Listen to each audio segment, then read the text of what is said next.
तो दोस्तों वीडियो महत्वपूर्ण जानकारी जो है कि मैं चाहता हूं कि आप सभी को मिले, फिर उसके बाद मैं आपको सर से भी बात कराऊंगा और भी जो जानकारियां बची हुई है वो मैं उनसे बात कराऊंगा।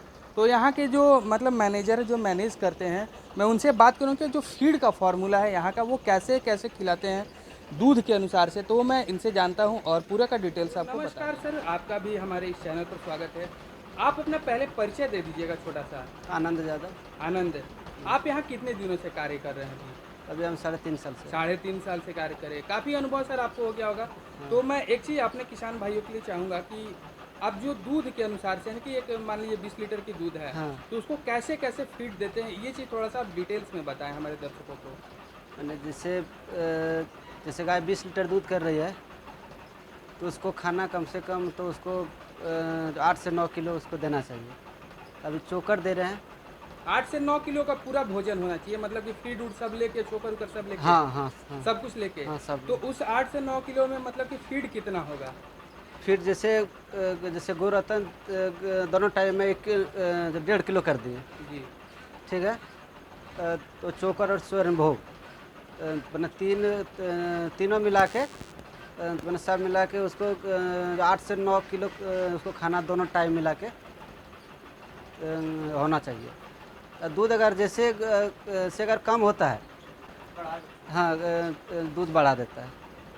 गौरतन देने से दूध बढ़ जाता है हाँ, आपका? बढ़ जाता है। तो इसका कितना मतलब कॉस्ट पड़ता होगा एक बोरी का? एक बोरी में कितना आ जाता है? 25 50 किलो? किलो। 25 किलो आता है, उसका कितना कॉस्ट पड़ जाता है? इसका पड़ जाता है अभी 800। 800। हाँ। तो मतलब ये फार्मूला होना चाहिए। तो चोकर फिर कितना देंगे? तो चोकर जैसे अगर एक टाइम 2.5 किलो। 2.5 किलो देते हैं एक हाँ, टाइम में। एक। और एक चीज़ कैल्शियम मिनरल भी आप देते होंगे अपने पशुओं हाँ को? हाँ हाँ, तो देते हैं लिवर लीवर टॉनिक। टॉनिक भी सब देते होंगे, हाँ, तो लिवर। कैल्शियम मिनरल कितनी मात्रा में आप देते हैं? मैंने जैसे जैसे लिवर टॉनिक 50 ml। 50 ml आप कितने दिन पर देते हैं? कितने कितने दिन पर, कितने दिन के गैप पर? जैसे 1 तारीख से शुरू किया तो उसको 10 तारीख तक देना चाहिए। 10 तारीख तक हाँ, है। मैंने 10 दिन, एक महीना में 10 दिन उसको। आपने एक डेट फिक्स कर दिया कि हमको हाँ 1 तारीख से 10 तारीख तक हाँ, ही 10 देना तारीख है। देना है। और उसके बाद कैल्शियम मिनरल कितनी मात्रा में और किस टाइम में देते हैं, ये थोड़ा सा तो जैसे बताएंगे आप। पाउडर है, पाउडर रेगुलर चलता है वो रेगुलर मतलब कितना देते हैं? 50 ग्राम, 100 ग्राम, कितना? तो उसको 50 में। 50 ग्राम देते हैं। हाँ, हाँ हाँ, 20 ग्राम। और बड़ा गाय का कम से कम वही 30 ग्राम। ये जो जानकारी थी आपको मैंने दिया, ये फीड का यहाँ का फार्मूला है, इस फार्म का फार्मूला है। अलग अलग फार्म पे अलग अलग फार्मूला होते हैं, तो मैं यही प्रयास करता हूँ कि जिस भी फार्म पे जाऊँ वहाँ के फीड का फार्मूला ज़रूर जानूँ। आप अगर अलग से प्याऊ दे रहे हैं तो स्वस्थ भी रहती है और दूध भी बढ़ता है। तो आप मैनेजमेंट पढ़ते सर, उस विषय में थोड़ा सा बताएंगे आप। रख रखाव में एक चीज़ क्या है कि आप अगर कॉमर्शियल डेयरिंग कर रहे हैं, 5-6 से ज़्यादा गायें, तो नेचुरली आप खुद से दूध नहीं पाएंगे। आमतौर पे लोग स्टाफ बेस्ड रहते हैं, आपको कुशल लेबर्स की ज़रूरत पड़ती है, स्किल्ड लेबर की ज़रूरत पड़ती है। डेयरी में अगर आप लेबर ओरिएंटेड हैं तो ये हमेशा याद रखें कि कभी भी आप डेयरी को अनदेखा नहीं कर सकते कि हाँ ठीक है मेरे स्टाफ हैं, काम कर रहे हैं। वो करेंगे ज़रूर अपना काम, वो ज़रूर करेंगे, लेकिन आपकी जो ऑनरशिप है, क्योंकि आपका कैपिटल है, वो इंटेंशन या वो कमिटमेंट उनकी नहीं होगी, वो इंटीग्रिटी उनकी होगी नहीं।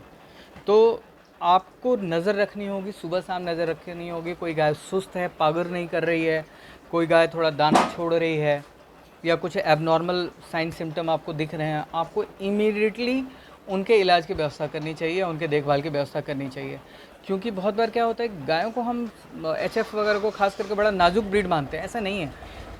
गंदगी में रहती हैं, खुले में बैठती हैं, लेकिन जब तक कोई बड़ी परेशानी नहीं हो तब तक वो खाना नहीं छोड़ती। ये बड़ी मतलब मजबूत जीव होते हैं। छोटे मोटे प्रॉब्लम में इनको कोई प्रॉब्लम नहीं है, जब प्रॉब्लम ज़्यादा बढ़ जाती है तभी ये साइन और सिम्टम्स दिखाते हैं। तो जैसे ही कोई सिम्टम आए वैसे ही आपको रिएक्ट करने की ज़रूरत है। आपने अगर 24 घंटा छोड़ दिया, प्रॉब्लम दुगुनी बढ़ जाएगी। अगर आपने 2-3 दिन छोड़ दी तो मान के चलें कि आधा तो आप वो गाय आपके हाथ से गई। अगर आपने 5-6 दिन छोड़ दिया, गाय नहीं खा रही है, आपने छोड़ दिया, तो छठे दिन पता चलेगा कि गाय गिर गई आपकी। और एक बार गाय गिर गई तो फिर उठाना, वापस रिवाइव करना, वो 90% टाइम बहुत मुश्किल होता है। तो मैनेजमेंट का मतलब है कि आपको ऑब्जर्वेशन बहुत कॉन्स्टेंटली करना होगा। ऑब्जर्व करते रहिए कितना अनाज पड़ रहा है, कितना कम। हर गाय का अपना एक स्वभाव होता है, उसकी अपनी मिल्क कैपेसिटी है, उसका ब्रीड अलग है। हर गाय को इंडिविजुअल देखभाल चाहिए, इंडिविजुअल अप्रोच चाहिए। कितना खा रही है और देने से, और खा जा रही है, दूध बढ़ा रही है नहीं, और दिया दूध नहीं बढ़ाया, चलो ठीक है इसको और की ज़रूरत नहीं है। थोड़ा दाना बढ़ा दिया लेकिन छोड़ रही है, इसका मतलब इससे ज़्यादा इसका एपेटाइट नहीं है। तो एक मशीन की तरह आप लें, हर मशीन की कैपेसिटी अलग है, उसका देखभाल अलग है, ठीक है। और रख रखाव में वेटनरी सपोर्ट की बहुत ज़्यादा ज़रूरत होती है। तो आपका वेटनरी में एक छोटा सा ये कि आप कोशिश करें कि जो वेटनरी डॉक्टर होते हैं प्रोफेशनल्स, उनसे इलाज कराएं, क्योंकि तुरंत के इलाज के लिए तो हमारे आसपास जो भी पैरावेट हैं वो बढ़िया हैं, जल्दी आ जाएंगे। लेकिन सीरियस जहाँ तक नॉलेज की बात है, क्योंकि पूरा जो वेटनरी का इलाज है वो साइन एंड सिम्टम्स पे है, तो यहाँ अनुभव और नॉलेज दोनों बहुत काम आता है। एक पैरावेट को थोड़ा बहुत अनुभव होता है, नॉलेज कम होती है, तो आपको प्राइमरी वो वेटनरी सपोर्ट दे सकते हैं, लेकिन लोगों को पैसा बचाने में नहीं रहना चाहिए। तो देखभाल में एक तो है कि आपका खान पान, दूसरा वेटनरी ट्रीटमेंट, उसको रख दो, ठीक है। और एक चीज़ जो सारे किसान को मैं एडवाइस करना चाहूँगा, अगर उनके पास एम्पल स्पेस हो तो लूज़ हाउसिंग पे ज़रूर ध्यान दें। इंफ्रास्ट्रक्चर की बात करते हैं तो ठीक है, इंफ्रास्ट्रक्चर में क्या है कि आपको सबसे ज़्यादा प्रॉब्लम आएगी गर्मी के दिनों में, क्योंकि 8 महीने नॉर्मल से ज़्यादा टेम्परेचर रहता है हमारे इलाके में। तो आपके यहाँ प्रॉपर वेंटिलेशन होना चाहिए, पंखों की व्यवस्था करनी होगी। आप देख रहे हैं पीछे जो शेड है, अगर ये 2 फीट और ऊंचा होता तो गर्मियों में और अच्छा वेंटिलेशन होता। पंखों के साथ मिस्ट लगा हुआ है तो वो बाहर से टेम्परेचर कम से कम 5 से 8 डिग्री कम कर देता है, गायों के लिए बहुत आरामदेह होता है। अगर आपका कितना हाइट है अभी ये बीच में 10 फीट हाइट है और किनारे 8 फीट हाइट है, आइडल माना जाता है इसको। लेकिन अगर इससे और ऊंचा हो, क्योंकि छत से करीब 3-3.5 फीट नीचे तक रेडिएशन आता है, हीट रेडिएशन आता है, तो अगर ये 1 फीट और 1.5 फीट और ज़्यादा ऊंचा होता तो और बेहतर होता, ठीक है। इसको मैंने ओपन रखा है और सिर्फ कवर करते हैं जब विंड रोकना होता है या बारिश का पानी रोकना होता है। लेकिन अगर आप फुल स्केल पे बना रहे हैं तो आपके पश्चिम की तरफ और दक्षिण की तरफ दीवार होना बहुत अच्छा है। ये जो दक्षिण की धूप होती है और पश्चिम की हवा होती है, ये दोनों गायों को बहुत परेशान करती हैं।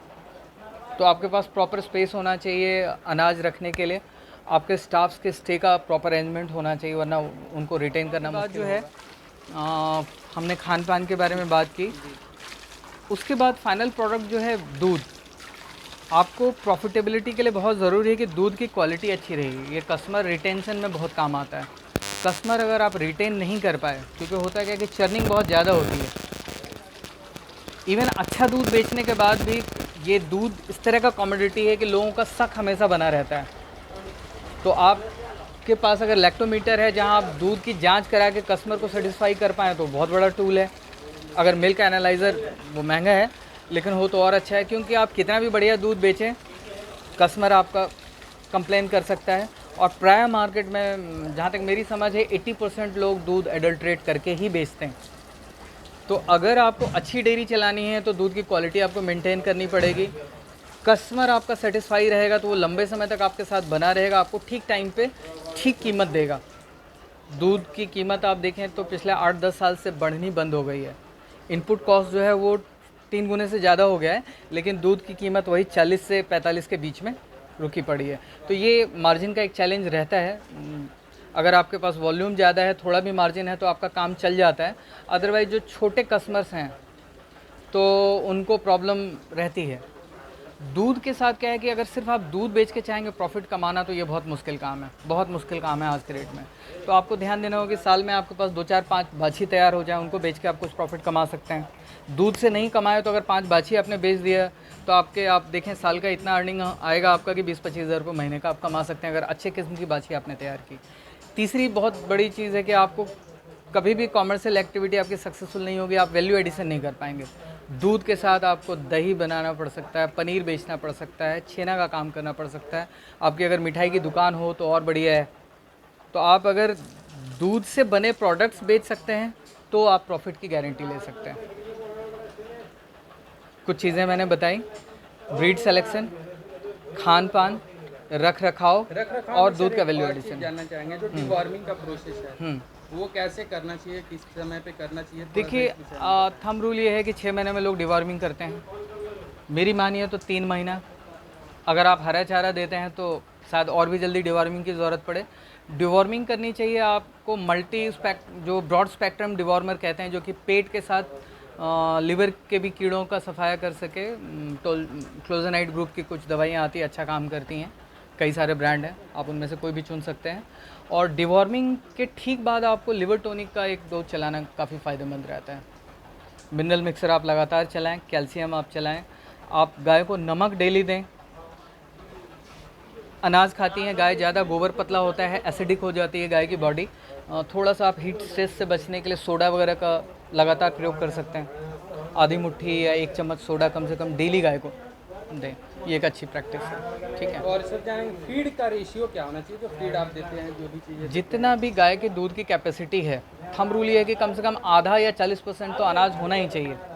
और अगर गाय लैक्टेटिंग नहीं है, दूध नहीं कर रही है, तो एटलीस्ट 1.5 से 2 किलो उसको बॉडी मेंटेनेंस के लिए चाहिए होता है। तो आप मान के चलें कि दूध जितना कर रही है उसका 40% एटलीस्ट अनाज होना चाहिए, और 1.5-2 किलो बॉडी वेट के हिसाब से उसको मेंटेनेंस के लिए चाहिए। इन दोनों को जोड़ देंगे तो आप लगभग आधे के करीब आएगा। आप जो भी अनाज दे रहे हैं उसका नियम ये है कि उस अनाज में एक बढ़िया बैलेंस होना चाहिए, जो आमतौर पे लोग नहीं कर पाते हैं। एक कि एनर्जी का सबसे जो कॉमन सोर्स हम इस्तेमाल करते हैं वो है मोटा अनाज, सबसे ज़्यादा मोटा अनाज इस्तेमाल करते हैं। उसके साथ खली का इस्तेमाल करते हैं हम फैट के अच्छे सोर्स के तौर पे। फैट इंस्टेंट एनर्जी देता है, मिनरल रिच होता है खली। तो मोटा अनाज में आप गेहूँ, मकई का दर्रा वगैरह काफ़ी इस्तेमाल कर सकते हैं, लोकल जो भी मोटा अनाज हो। फाइबर का सबसे बढ़िया सोर्स होता है चोकर या चुन्नी। चुन्नी प्रोटीन फाइबर दोनों का अच्छा सोर्स है। तो आपके टोटल दाने का 20% के करीब होना चाहिए फाइबरस आइटम, 40% के करीब होना चाहिए आपका मोटा अनाज, करीब 25 से 30% होनी चाहिए खली, और रेस्ट जो है आपको कम से कम 2% मिनरल देना चाहिए। मिनिमम 1% जो है एडवाइजेबल है, 2% हो तो बढ़िया है। नमक दें आप, सोडा दें, ठीक है। आप इस तरह करके जो है एक राशन जो है फॉर्मुलेट कर पाते हैं, राशन बैलेंस कर पाते हैं, ये आपके लिए सबसे बढ़िया है। अदरवाइज आमतौर पे लोगों को पता ही नहीं होता है कि चोकर कितना दें, खली कितना दें। वो देखते हैं कि भाई चोकर सस्ता है, अभी तो चोकर ज़्यादा खिला दिया। चोकर में प्रोटीन कम होता है, दूध नहीं बढ़ेगा, गोबर अच्छा आएगा। आप अगर मान लीजिए प्रोटीन सोर्स कोई ज़्यादा दे रहे हैं, सस्ता है, उसको उतनी एनर्जी भी देनी होगी ताकि प्रोटीन को मोटेबलाइज कर सकें। अगर प्रोटीन मेटाबलाइज नहीं हो रहा, कोई फ़ायदा नहीं। और जो भी प्रोटीन, क्रूड प्रोटीन आप दे रहे हैं, उसकी बाईपास वैल्यू क्या है, अगर आपको आइडिया है तो अच्छा है, क्योंकि सिर्फ प्रोटीन प्रोवाइड कर रहे हैं, गाय का हेल्थ अच्छा हो रहा है, दूध बढ़ रहा है। जब तक 3rd रूमन तक बाईपास नहीं होगा, वो प्रोटीन दूध बढ़ेगा नहीं, सिर्फ बॉडी वेट बढ़ता रहेगा। तो बहुत ज़रूरी है कि आपको आइडिया हो कि आप क्या राशन दे रहे हैं, उसमें गाय को क्या मिल रहा है और उस गाय की ज़रूरत क्या है। अर्ली लैक्टेशन में प्रोटीन की ज़रूरत ज़्यादा होती है। इसी तरह अलग अलग जो है न्यूट्रिशन जो है उनकी ज़रूरत अलग अलग लैक्टेशन स्टेज पर अलग होती है। तो उतना कॉम्प्लेक्स नहीं जा सकता एक आम किसान, लेकिन एक आम किसान को पता होना चाहिए कि हमको फाइबर कितना देना है, एनर्जी कितनी देनी है, प्रोटीन सोर्स कितना देना है। प्रोटीन सोर्स यानी खली, सबसे ज़्यादा प्रोटीन उसमें होता है, बाकी अनाज में कम होता है। तो अच्छे खान पान में आपको ये ध्यान देना होगा। नए पशुपालकों को क्या संदेश देना चाहेंगे आप, जो नए से शुरुआत करते हैं, करना चाहते हैं? मैं कहूँगा कि देखिए, नए पशुपालकों के लिए एक बहुत बढ़िया बिजनेस अपॉर्चुनिटी है। कम जगह की ज़रूरत होती है आपको। अगर 10 एकड़ में खेती करनी हो तो बहुत लेबर लगता है और प्रॉफिट कम होता है। आपके पास अगर थोड़ा ओपन स्पेस है और इस तरह के शेड बनाने की जगह है तो आप बहुत कम जगह में कर सकते हैं। आज आप गायों को लेके आते हैं, कल से आप दूध बेचना शुरू कर सकते हैं। अपने आप में अच्छा काम है। आप गांव, शहर, हर जगह दूध बिकता है, हर जगह कर सकते हैं। लेकिन ज़रूरी है कि इसको पार्ट टाइम एक्टिविटी की जगह फुल टाइम कॉमर्शियल एक्टिविटी की तरह देखें। एक एक चीज़ पर थोड़ी जानकारी रखें, अनुभव रखें, लोगों से सीखें, खुद मेहनत करें, ऑब्ज़र्व करें, जहाँ ज़रूरत पड़े स्टाफ की, एम्प्लॉयज़ की मदद लें। तो मेरी सलाह है, अगर ये जो 4 की फैक्टर मैंने बताया डेयरी सक्सेस के, अगर उस पर ध्यान देंगे तो कोई भी साधारण किसान डेयरी में अच्छा प्रॉफिट कमा सकता है। अब थोड़ी सी आपके डेयरी पे आते हैं सर, तो आपका पूरा दिन का दूध कितना निकल जाता है? मिल्किंग में भी कितनी पशु हैं आपके पास? मेरे यहाँ मिल्किंग में करीब अभी मुझे लगता है 17-18 गायें हैं मिल्किंग में, और सुबह शाम मिला करके अभी 170-72 किलो के करीब दूध है। किस रेट से सेल कर देते हैं? यहाँ पे 50 के रेट से सेल करते हैं। मेरा एक काउंटर है देवघर के तिवारी चौक पे, जी। तो ज़्यादातर दूध वहाँ से बिक जाता है। काउंटर सेल का एक फ़ायदा है कि वहाँ पे नगद दूध की बिक्री होती है। डेयरी इंडस्ट्री में बड़ी प्रॉब्लम है कि यहाँ लोग उधार में दूध बेचते हैं, उधार में अनाज खरीदते हैं, और अक्सर कर्जदार रहते हैं। तो उसके बहुत सारे कॉम्प्लिकेशन है। आप अपना सेल्फ रिस्पेक्ट मेंटेन नहीं कर पाते। जब आप उधार पे बेचते हैं, उधार पे ख़रीदते हैं, तो बिज़नेस में पैसा ही सब कुछ नहीं है, रिस्पेक्ट अर्न करना बहुत ज़रूरी है। इसके लिए ज़रूरी है कि अच्छी क्वालिटी का दूध बेचें, नगद दूध बेचें, नगद सामान खरीदें और मज़े में रहें, शांति से रहें। ठीक एक है। और चीज़ जानना चाहेंगे सर, जो फीडिंग कॉस्ट होता है और जो सेलिंग कॉस्ट होगा, उसके बीच का डिफरेंस कितना हो तो हम सफल हो सकते हैं? देखिए, ये अलग अलग जगह अलग अलग पैरामीटर्स पे डिपेंड करता है, तो कोई बहुत मैं आपको एग्जैक्ट डिटेल नहीं बता पाऊँगा। लेकिन अभी जो है, अभी लोग इस तरह से देखते हैं कि 1 किलो दूध प्रोड्यूस करने के लिए हमको आधा केजी अनाज चाहिए। एवरेज अनाज की कीमत अगर 25 से 26 आप पूरा बैलेंस करके लें, तो अगर 12-13 किलो का अनाज खर्च कर देंगे तो 1 किलो दूध आ जाएगा। ये ऐसे नहीं है। अनाज के खर्चे के साथ कुट्टी का खर्चा है, हरे चारे का खर्चा है, स्टाफ का खर्चा है, आपकी खुद की मेहनत है। आप अगर कॉस्ट प्रॉफिट देख करके अगर आप सिर्फ मान लीजिए सोचते हैं कि हाँ ठीक है, एक सर्टेन अमाउंट आ जाने से मेरा काम चल जाएगा, तो ऐसा नहीं। एक डेयरी अगर आप देख लें कि 25 गाय की डेयरी है, तो इसके साथ कम से कम 3 परिवार इन्वॉल्व हैं। तो आपको इतना मार्जिन रखना होगा जिसमें इन 3 परिवार के खर्चे निकाल करके भी आपके लिए कुछ रिस्पेक्टेबल अमाउंट निकल के आए। और अगर आप एट पार काम करेंगे कि भाई ठीक है, मेरे पास मैंने 1.5 लाख का दूध बेच दिया और 1.25 लाख रुपए मतलब मेरा खर्च है, तो एक दिन ऐसा भी आएगा जिस दिन आपके यहाँ 8 गाय जो है लैक्टेटिंग होंगी और 15 गाय ड्राई होंगी। साइकिल चलता है इस तरह का। उस समय आपके लिए घर से खिलाना मुश्किल हो जाएगा। तो एक समय आप कमा रहे होते हैं, कभी घर से लगा रहे होते हैं, तो आपको मार्जिन उस तरह से सेट करके रखनी होगी कि कभी हमने कमाया, ठीक ठाक दिख रहा है अमाउंट, लेकिन उस समय जबकि आपकी मैक्सिमम गायें प्रेग्नेंट हैं और दूध नहीं कर रही हैं, तो आप घर से उनको खिला सकें 5 महीना 4 महीना। ये एक आम प्रॉब्लम है। डेयरीज़ के बंद होने का सबसे बड़ा कारण ये है कि अगर समय पे गाय पाल नहीं रखती, साल में एक बच्चा इंश्योर नहीं कर पाते। कैटल फीड या जो रॉ फीड खिलाते हैं, उसमें एक बहुत बड़ी बात है कि रॉ फीड खिलाते हैं, प्रोटीन कम होता है, न्यूट्रिशनल वैल्यू उसकी कम होती है, तो गाय पाल में नहीं आती। आप कैटल फीड खिलाते हैं, यूरिया वाला खिलाते हैं, न्यूट्रिशनल वैल्यू बहुत अच्छी है, लेकिन यूरिया के आफ्टर इफेक्ट से जो है पाल रखने में गाय को दिक्कत होती है। दोनों हिस्से में आप फेल होते हैं।